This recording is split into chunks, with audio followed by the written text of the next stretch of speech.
na sua maior falha, aquele arrependimento profundo que tira o seu sono. E se você pudesse voltar no tempo, nem se fosse por alguns minutos, apenas para consertar esse único erro? Parece um sonho, né? Mas se eu te disser que ao tentar brincar de Deus, você não está consertando o seu futuro. Você está destruindo as vidas das pessoas que você mais ama. Em 2004, Efeito Borboleta chegou nos cinemas. Foi um filme que dividiu opiniões, amado por muitos, mas que recebeu um ódio desproporcional da crítica. A questão é que quase todo mundo deixou passar o verdadeiro terror psicológico que foi escondido nas entrelinhas desse roteiro. O mistério central aqui não é como o Evan vai viajar no tempo, mas sim a revelação aterrorizante de que os apagões traumáticos dele da infância não eram doença. Eles não eram sintomas, eles eram resultado da cura. A gente passou anos achando que o Evan era apenas uma vítima do acaso, quando na verdade ele já estava preso num loop de causa e efeito inescapável. E aí galera, eu sou a Tayla Moitinho e hoje a gente vai abrir esses diários, a gente vai dissecar o paradoxo da predestinação, os segredos visuais macabros escondidos pelos diretores e o final original tão perturbador e denso que o estúdio proibiu que fosse para as telonas. Mas antes de começar aqui, você já sabe, já deixa aquele like, se inscreve aqui no canal e também ativa o sininho das notificações para você receber os próximos vídeos. Eu sempre vou falar aqui para vocês, galera, que eu sei que grande parte esquece de fazer isso. Então faz aí, para vocês não esquecerem, porque é muito importante, assim, vocês ajudam aqui meu trabalho, eu sempre vou poder estar postando vídeo para vocês. Então, bora pro vídeo.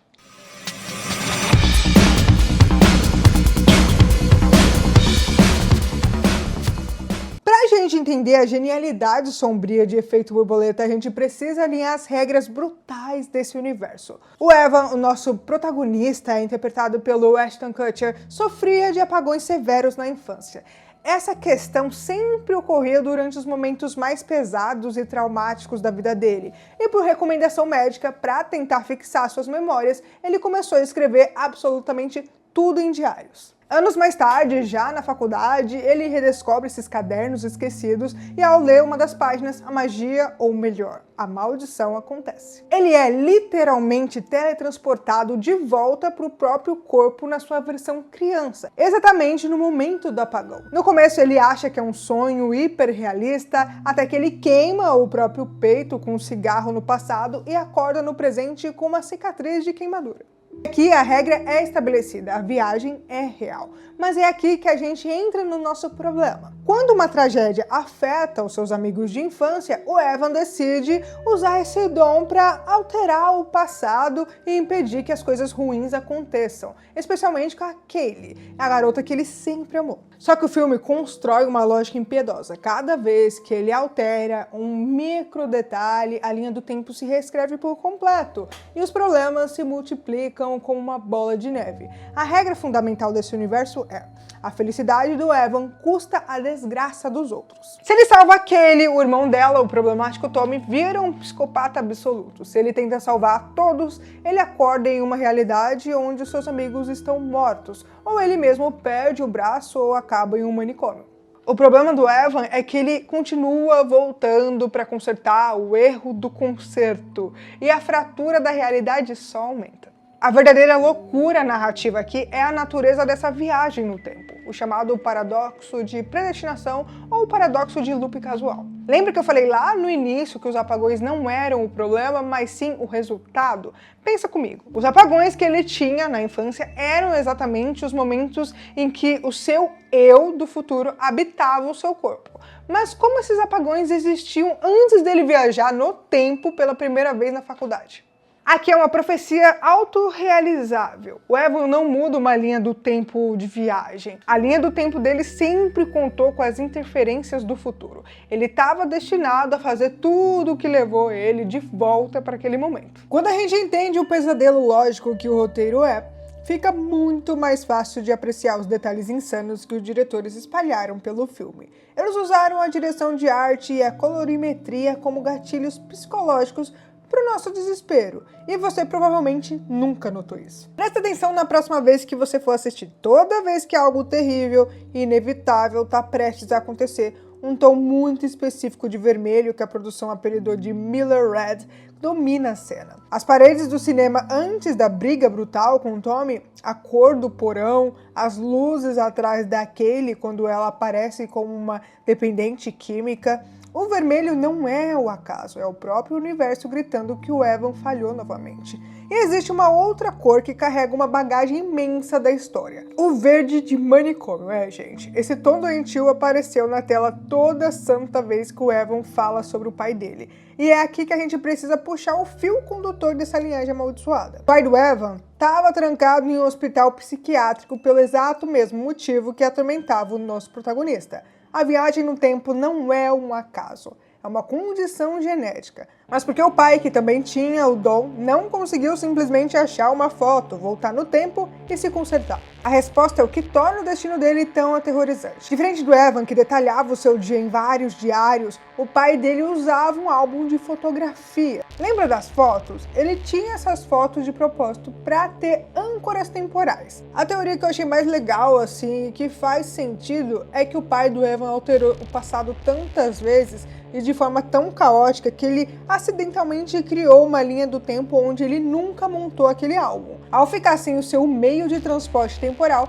ele ficou preso, isolado em uma realidade quebrada dentro de um manicômio, sabendo que tudo estava errado, mas sem uma chave para voltar. Isso dá um peso absurdo para aquela cena específica com a vidente. Ela lê a mão do Evan, a expressão dela fica esquisita e ela diz as palavras mais interessantes do filme. Você não tem alma, você não era para ter nascido.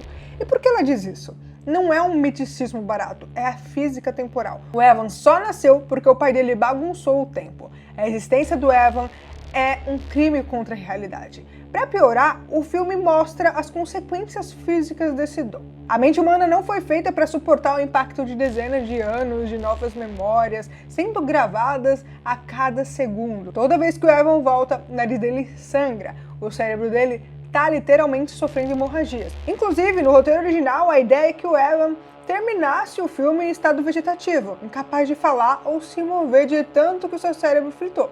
Eles amenizaram isso para a versão final, mas a estética permaneceu. Cada vez que ele voltava para o mesmo ponto, a imagem fica mais desaturada, com menos cor, mais perto de um pesadelo cinza do que de uma memória. Em contraste com isso, a iluminação hipersaturada e brilhante daquela realidade ilusória, onde ele e a Kaylee ficam bem juntos, mas o resto do mundo sofre. E agora a gente chega na parte mais pesada ou esquisita, não sei nem como definir aqui pra vocês. O verdadeiro sacrifício. Se você tentou consertar a sua vida infinitas vezes e todas elas resultaram na destruição dos seus amigos, como você para o ciclo? Na versão que foi pro cinema, é diferente. E eu posso dizer pra vocês que é a melhor versão. A versão do cinema, o Evan aceita que ele e a Kaylee são como óleo e água, eles não podem ficar juntos, ele volta pro primeiro encontro deles quando eram crianças, ameaça a garota, faz ela odiar ele e se afastar. Como resultado, eles crescem separados, o futuro estabiliza, tudo fica bem e a Kaylee vive feliz. Anos depois, eles se cruzam em Nova York, lá se veem, trocam os olhares, mas não ficam juntos. É um final ok, um final bom, mas aqui eu vou contar um final pra vocês, que é o final do diretor, que eu, assim, acho que foi bom que não foi pro cinema, porque é meio esquisito, gente. Na versão do diretor, o Evan entende o recado da vidente, o problema não é estar com a Kaylee, o problema é a existência dele. Então ele, trancado em uma sala médica, ele pega uma fita de vídeo caseira, onde a mãe dele aparece grávida, e viaja no tempo pra dentro do útero da mulher. Gente, assim, é esquisito, é triste pensar que o que poderia acontecer, mas é esquisito, gente. Eu acho que eu não ia aceitar esse final, não. Lá dentro, como um feto, ele estica a mão, alcança o cordão umbilical, enrola no próprio pescoço e interrompe a vida antes mesmo de dar o primeiro suspiro no mundo. Eu acho que eu tô meio errada de rir disso, mas eu não tô rindo da situação. Eu tô rindo que como que ia colocar isso, ele voltando pra barriga da mãe dele. Nosso diretor foi longe demais, e ainda bem que ele cortaram essa parte. Porque, gente, eu não sei como definir pra vocês se é macabro, se é esquisito. Eu não sei como definir. É isso, fica esse silêncio pra vocês. Lembra que a mãe do Evan fala lá no começo do filme que antes de tê-lo, ela engravidou várias vezes, mas que sofreu com isso? Pois é, os diretores revelaram nos bastidores que aqueles bebês eram os irmãos do Evan. Todos herdaram a anomalia genética do tempo. E todos eles, em algum momento de suas vidas, perceberam o colapso que a sua existência causava e tomaram a mesma decisão heróica e fatal de voltar no tempo e fazer isso acabar com tudo. O Evan era apenas o último de uma linhagem de sacrifícios. Agora, e a prova definitiva que a maldição acabou com a morte do Evan? Na última cena desse corte original, a gente vê a mãe do Evan com um novo bebê nos braços. Finalmente uma criança saudável que nasceu e sobreviveu. E sabe por quê? Porque era uma menina. A maldição só passava pela linhagem masculina. E se você acha que isso não podia ficar mais estranho, os criadores quase colocaram no filme o nome de um personagem que era para ser Chris. Lendo voz alta e rápido em inglês, soa como Cristo renascido. A metáfora estava ali desenhada. Ele era o Salvador que precisava realizar o sacrifício supremo para absorver os tais pecados, entre muitas aspas, ou no caso, os traumas daqueles que amava, permitindo que eles tivessem um paraíso na Terra. E só tinha esse final a mais? Não, gente, tinha uns 5 ou 6 finais para esse filme aí.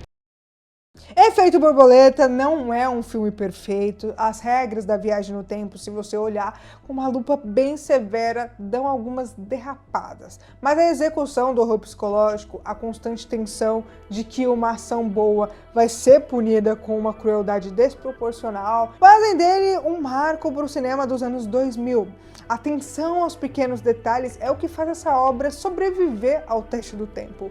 Como o fato do Lenny ter uma das obsessões doentias por aviões de controle remoto, porque se ele tivesse ficado em casa montando os seus modelos naquele fatídico dia, ele não teria visto uma tragédia horrível. Ou como o psicopata do Tommy se torna um anjo na realidade paralela, provando que ele é um cara de extremos, produto do seu ambiente. E se você curtiu esse vídeo, não esquece de deixar aquele like, se inscrever aqui no canal e também ativar o sininho das notificações para você ficar por dentro de tudo que eu vou postando aqui. Agora eu quero saber de você aí de casa.